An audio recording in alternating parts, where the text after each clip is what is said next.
guys, welcome back to my channel.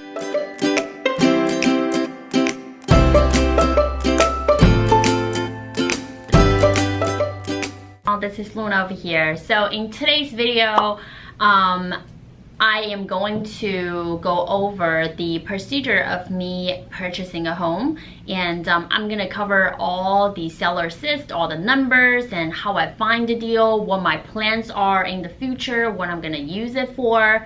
So let's get into it. If you guys watched my previous couple vlogs, you guys know I purchased my first home, and I documented my journey because I kind of want to show you guys how I came across the deal. And first thing first, I'm gonna get you and let you guys know how I got the lead. And actually this lead was a seller that I have been following up. It's one of the sellers that I was trying to list his home. So this house was built in 1960. It's a twin ranch and it belongs to his parents. And we talked about the option of listing the home, but I guess deep down they just kind of wanted to find a buyer on their own. So I reached out a couple times and I know they had no plan of listing it. So I went over there and I took a look at the house, and there are a couple of things I really fell in love with the home. Number one is it came with a huge yard. It's just amazing yard, so I love that for my dog. And then also, you know, I love old homes. I love old like brick exteriors and, you know, those like stone front. That's something that I just love about this house. I actually set a meeting with him on a weekend. We went over there and I talked about his options with listing it. Like, he still has some hesitation about listing the home. Well, I actually talked to the lender first and figure out, you know, if the number makes sense for me, because I have been an agent for 3 years so far, and my past 2 years of tax return, I reported tax pretty high because I know I was planning on buying a house on my third year. So I got it pre-approved and I know everything is ready to go. I went and I called him the next day. I said, hey, how about if I just purchased a home? Are you able to meet me, maybe sign the paperwork, you know, the next day? So he's like, okay. So we set a time, went there, meet the house. And then when I actually went there the next day, he told me he has another offer. So this comes across of the second thing that I want to talk about is how I actually, you know, bid against the other offer, how I was able to purchase the home myself.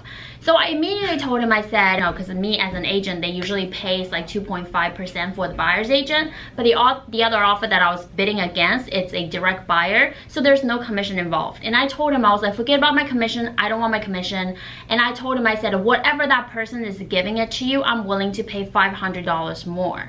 And I told him I can sign the paperwork today and I'll give you a non-refundable $10,000 earnest deposit right away with a cashier's check, because the seller himself is actually a lawyer.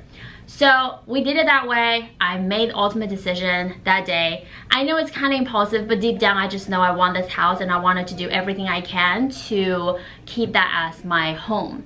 So another side tip that I also did is I told him I'm willing to purchase the house as is condition. However, I want to do an inspection just for, you know, my own discretion. And from our conversation, I know that the house has great bones because his parents took good care of it. I asked him for the seller disclosure.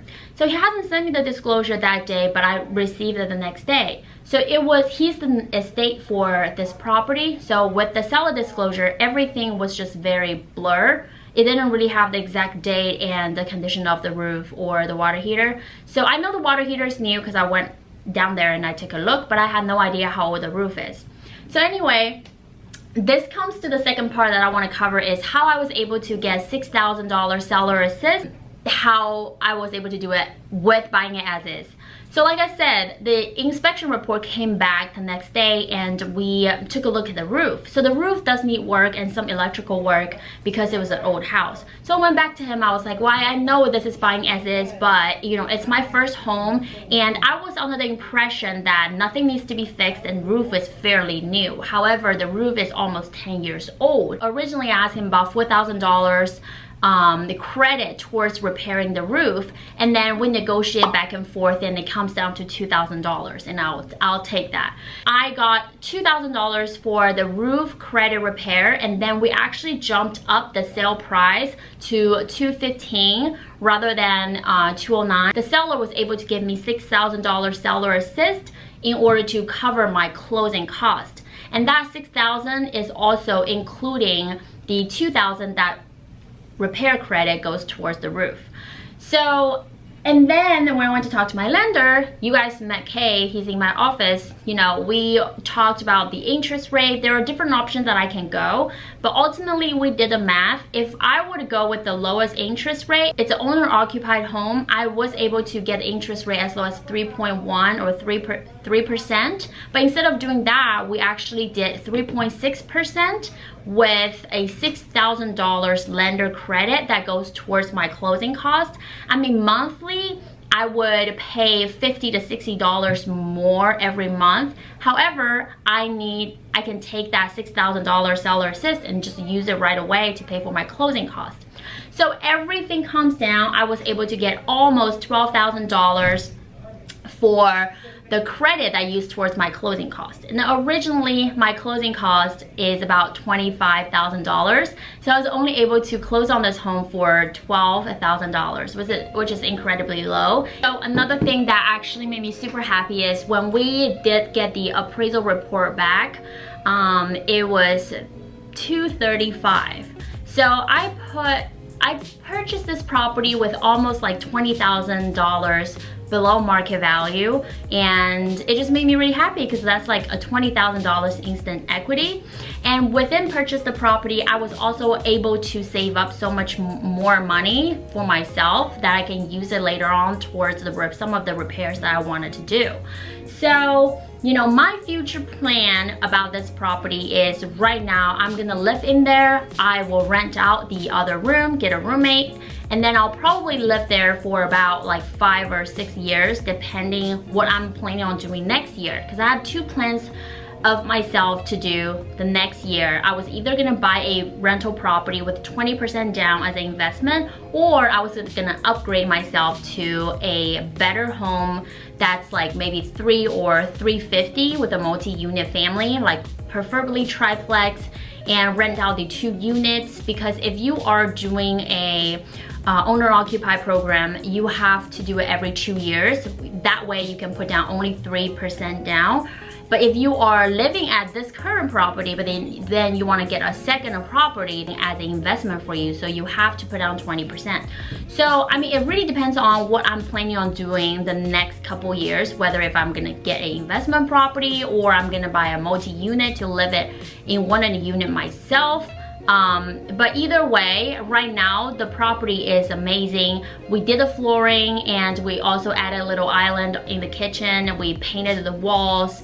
So it's rentable, it's a rentable condition. I could also maybe get a refinance in the next couple years if the property appreciates a ton. There are just like a lot of things I can do with this property, and I'm so happy that I was able to make the move and, you know, just get it locked in right away and not afraid of making mistakes. And that just kind of goes along with my whole real estate journey. It's like I'm the type of person that if I set my mind of doing something, if I have a goal, I will go after it. I'm not scared of making mistakes. I'm not scared of not getting the best deal in the world. I mean, the most important thing for you guys also is to make the first step, and then you learn along the way. So I hope you guys enjoyed this video, and you know, be sure to comment fortune cookie down below, subscribe to my channel, and the next video is going to be my home tour. I'll go over how I picked the contractor, how much I spent on renovating my home, how long it took. So stay tuned for the next couple videos, and thank you so much for watching, and I'll see you guys in the next one. Bye!